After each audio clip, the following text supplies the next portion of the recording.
Pasar adalah tempat bertemunya pembeli dan penjual untuk melakukan transaksi jual beli barang atau jasa. Menurut ilmu ekonomi, pasar berkaitan dengan kegiatannya, bukan tempatnya.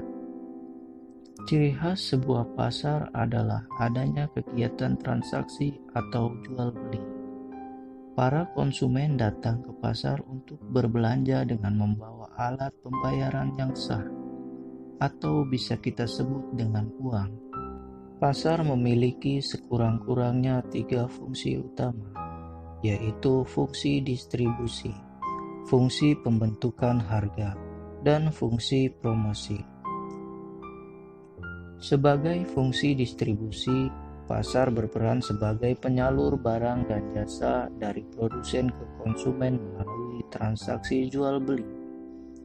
Sebagai fungsi pembentukan harga, di pasar penjual yang melakukan permintaan atas barang yang dibutuhkan. Sebagai fungsi promosi, pasar juga dapat digunakan untuk memperkenalkan produk baru dari produsen kepada calon konsumennya. Jenis-jenis pasar dapat kita bedakan menurut beberapa kategori, yakni menurut fisiknya, menurut waktunya, menurut barang yang diperjualbelikan, dan menurut luas kegiatannya. Jenis pasar menurut fisiknya terbagi menjadi 2, yaitu pasar konkret atau pasar nyata dan pasar abstrak. Sedangkan pasar Cikande tergolong ke dalam pasar konkret. Pasar konkret sendiri artinya adalah tempat pertemuan antara pembeli dan penjual melakukan transaksi secara langsung. Barang yang diperjualbelikan juga tersedia di pasar. Contoh, pasar sayuran, pasar buah-buahan, dan pasar tradisional. Sedangkan pasar abstrak atau pasar tidak nyata adalah terjadinya transaksi antara penjual dan pembeli hanya melalui telepon, internet, dan lain-lain berdasarkan contoh barang. Contohnya pasar online dan pasar modal. Jenis-jenis pasar menurut waktunya terbagi menjadi 5 bagian, yaitu pasar harian.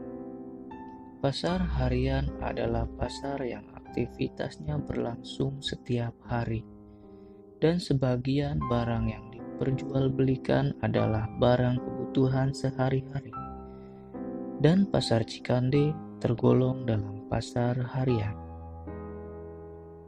Kemudian pasar mingguan adalah pasar yang aktivitasnya berlangsung seminggu sekali.